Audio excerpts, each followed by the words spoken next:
मित्रों नमस्कार। आशा है आप लोग प्रसन्न होंगे, स्वस्थ भी होंगे। जैसा कि आप लोगों को विदित ही है, हम लोग श्रीमद् भागवत के 10वें स्कंद की कथा श्री कृष्ण चरितम सुन रहे हैं। आज हम अगले अंक में प्रवेश करते हैं। आइए भगवान का नाम लेते हैं। हरि ओम तत्सत, हरि ओम तत्सत, हरि ओम तत्सत। तो पिछले अंक में आपने सुना कि पूतना भगवान श्री कृष्ण के पास चली जाती है और उनको अपनी गोद में ले लेती है। भगवान ने नेत्र बंद कर रखे हैं।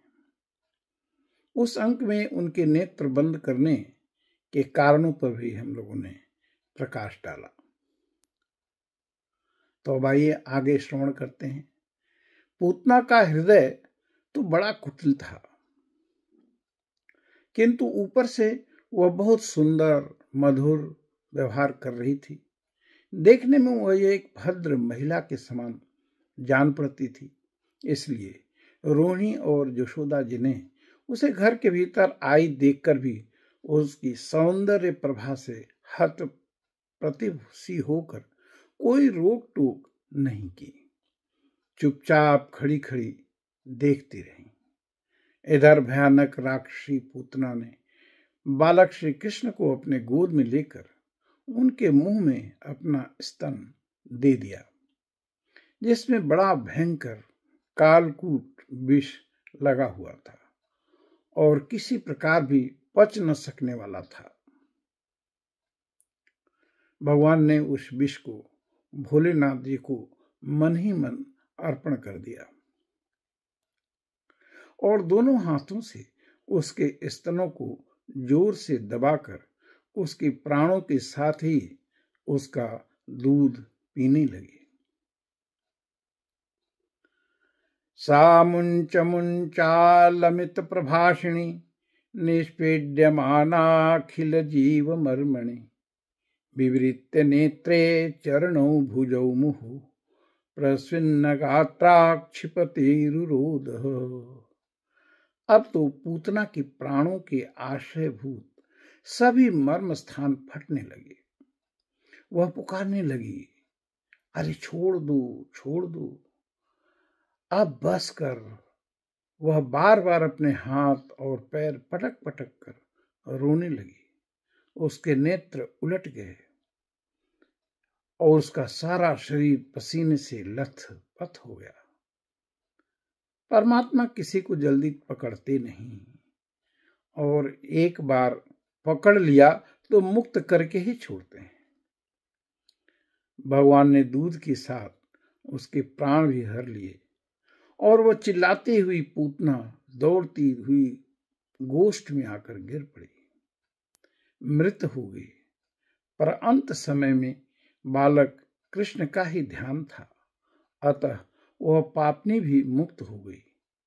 वह गति पाई जो बड़े बड़े मुनीश्वर पाते हैं। पूतना का दूध पिया था भगवान ने, इसलिए उसे गोलोक धाम की प्राप्ति हुई। परीक्षित ने कहा कि हे मुनिवर, आपने पूतना की कथा कही, उसकी मुक्ति की कथा कही, अब भगवान की अन्य कथाओं को कहने की कृपा करें। शुकदेव जी ने कहा, हे परीक्षित, एक दिन जब लाला 3 माह के हो गए तो उन्होंने करवट बदला। भगवान के करवट बदलने का उत्सव मनाया जा रहा था।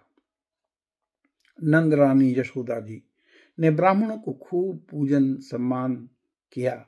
उन्हें अन्न, वस्त्र, गाय, माला आदि मुहमांगी वस्तुएं दान की। जब यशोदा ने उन ब्राह्मणों के द्वारा स्वस्ति वाचन कराकर स्वयं बालक के नहलाने आदि का कार्य संपन्न कर लिया, तब यह देखकर कि मेरी लल्ला के नेत्रों में नींद आ रही है, अपने पुत्र को धीरे से सैया पर सुला दिया। औत्थानिको सुख्यमना मनुष्विने समागतान् पूजयति व्रजौकसः नैवार्ष्णोद वै रुदितं सुतस्य सारुदन स्तनार्थी चरणाबुद क्षिपत। थोड़ी ही देर में श्याम सुंदर की आंखें खुली तो वे स्तनपान के लिए रोने लगे। उस समय मनस्विनी यशोदा जी उत्सव में आए हुए ब्रजवासियों के स्वागत सत्कार में बहुत ही तन्मय हो रही थी, इसलिए उन्होंने श्री कृष्ण का रोना सुन नहीं पाई। तब श्री कृष्ण रोते रोते अपने पांव उछालने लगे।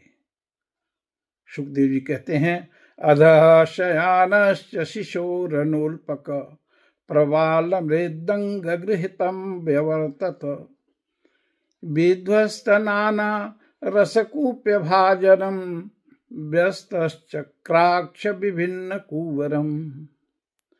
शिशु श्री कृष्ण एक छकड़े के नीचे सोए हुए थे।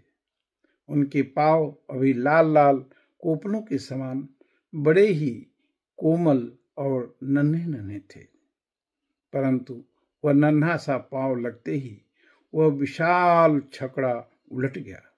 उस छकड़े पर दूध, दही आदि अनेक रसों से भरी हुई मटकियां और दूसरे बर्तन रखे हुए थे।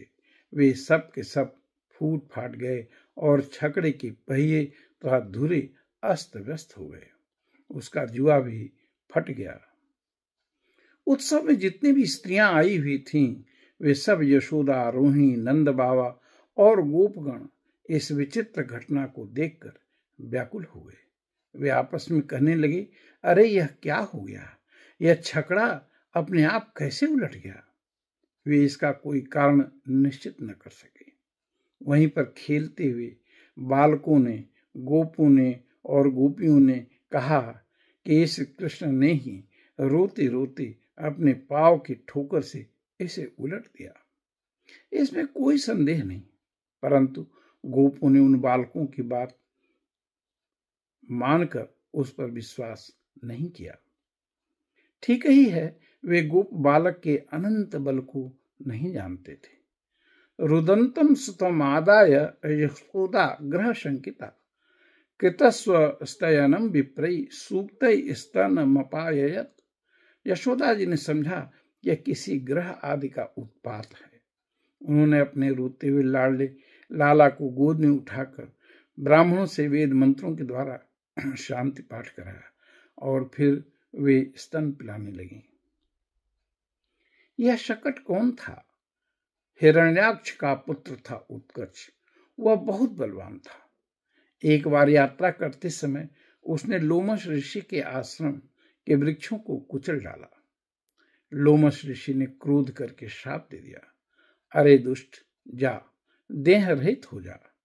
उसी समय सांप के केचुल के समान उसका शरीर गिरने लगा। वह धड़ाम से लोमश ऋषि के चरणों में गिर पड़ा और प्रार्थना की, कृपा सिंधु, मुझ पर कृपा कीजिए।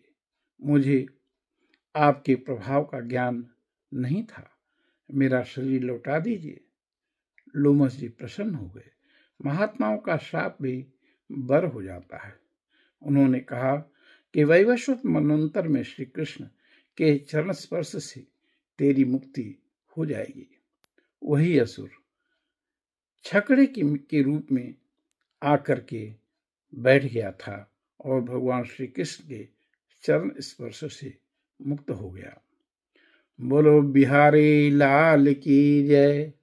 तो आप लोगों ने शकट उद्धार की कथा सुनी और इसके लिए आप लोगों को बहुत बहुत धन्यवाद। प्रणाम।